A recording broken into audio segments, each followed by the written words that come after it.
Ladies and gentlemen, we finally know what the Cryo Archon looks like.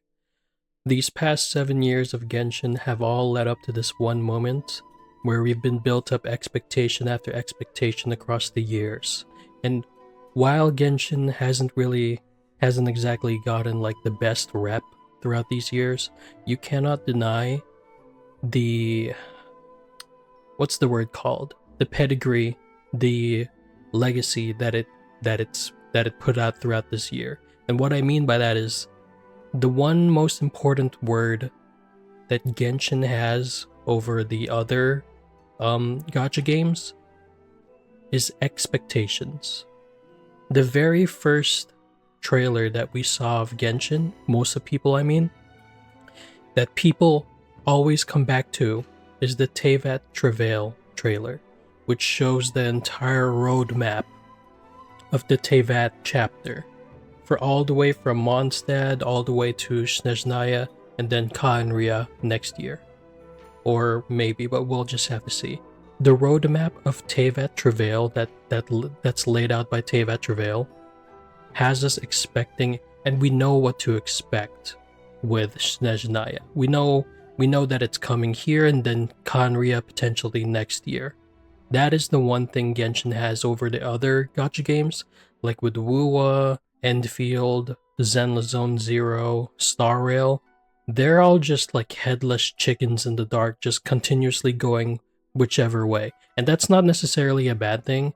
It's just my personal preference that I prefer that we have a roadmap and we know exactly what to expect across the years. That's what I prefer. That's why I've stuck with Genshin this whole time since 2020 or whenever it released, because we actually know where it's leading up to. We know it's leading up to across all 7 nations, and then it's gonna eventually climax at Khaenri'ah.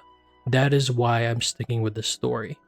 It's also why I've been sticking with FGO this entire time, because we received the trailer for the 7 singularities and the 7 lost belts and the ordeal calls, like the 3 ordeal calls, and the 4th ordeal call was like a surprise.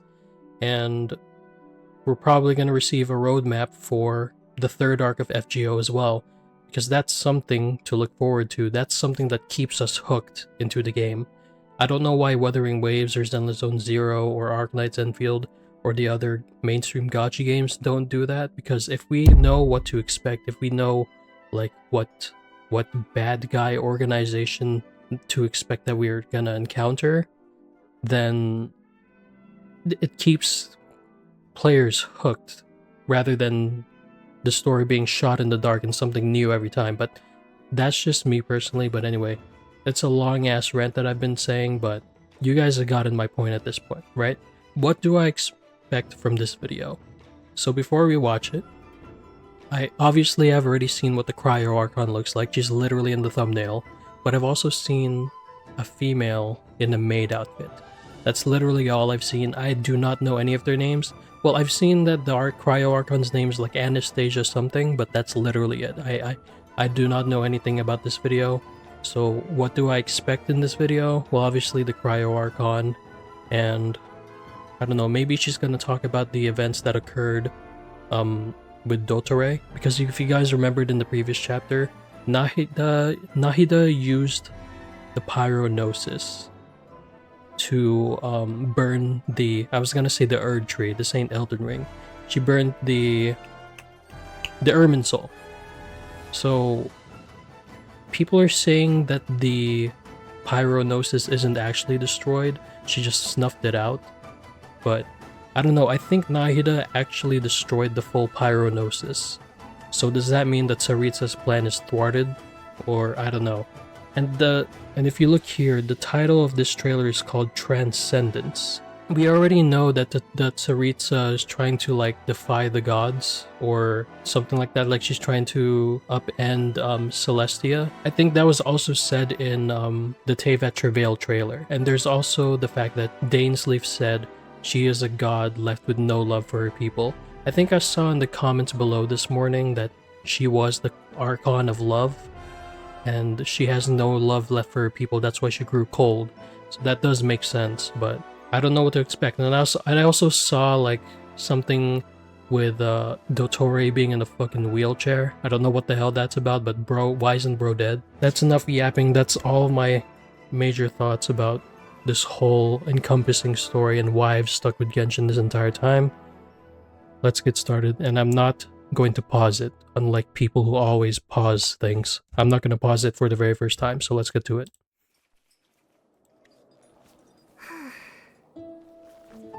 She looks like Layla.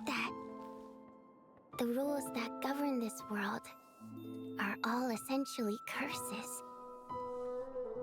So to live by the rules means to suffer under the sum of all curses.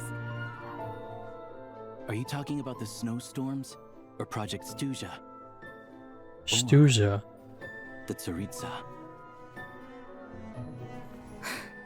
I've heard that before. Project Stuja. Makes a move.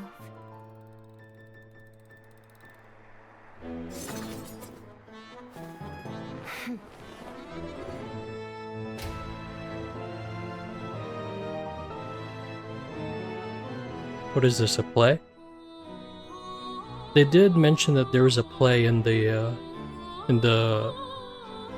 Sandrone short. If it's true that rules are curses, well then, there's only two options.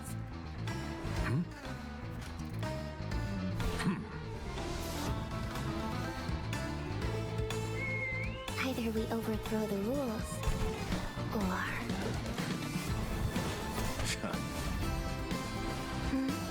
Were you going to say follow them? Get used to them? It's neither. What, do they have stands or something?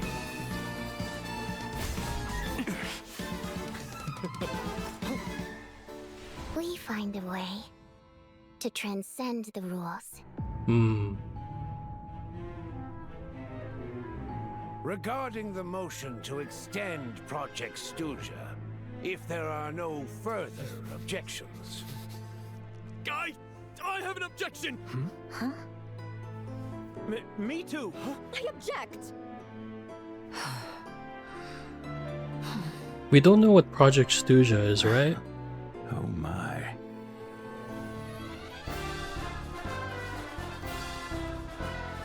Search the area! We are the Drushna, and it is our honor to serve the Tsaritsa. Oh, look at that. It's the Polar Express.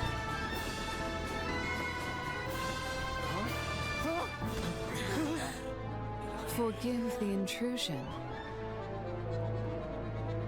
Mind if I join? She looks like that one Overlord character. Compared to the eons gone by, this is a peaceful age. What the? Edgy.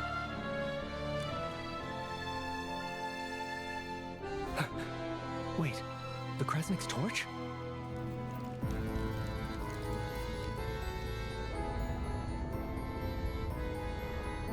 What is going on? 2 minutes And left. then the heavenly principle spoiled our love. Is that Renova? Yeah, it's Renova.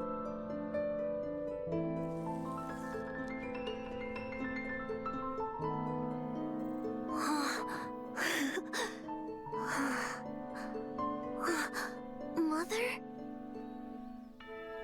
I almost doubt Is that the whether Tsaritsa? it was ever true at all. It is her.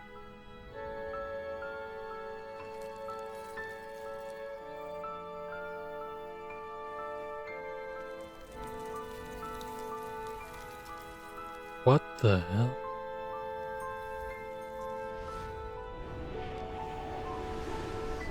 One should not throw fragile driftwood to a drowning person, nor give the illusion of warmth to those freezing to death. Death is not the enemy of love. The real enemy is the blessings given by deluded gods.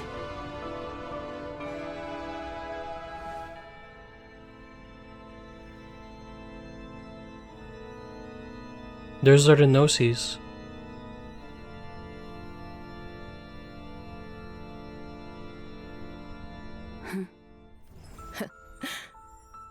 Good move. Still, I do hope you truly understand the nature of the game you're playing. That's Albedo's master, I forgot her name. Ryan daughter.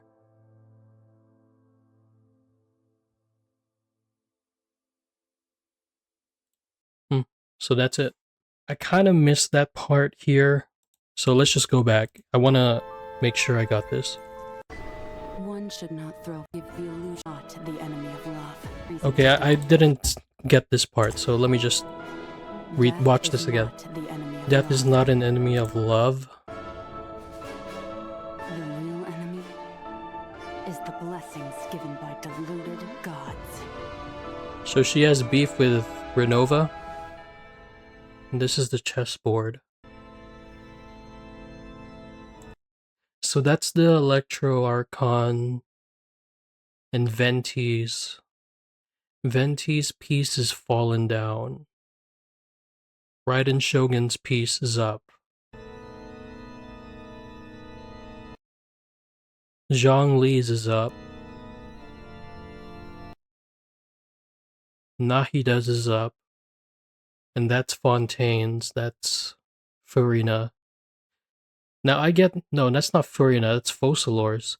Focalor's Gnosis is down because obviously she destroyed her throne. But why is Venti's down? And then obviously the Tsaritsa's piece is up.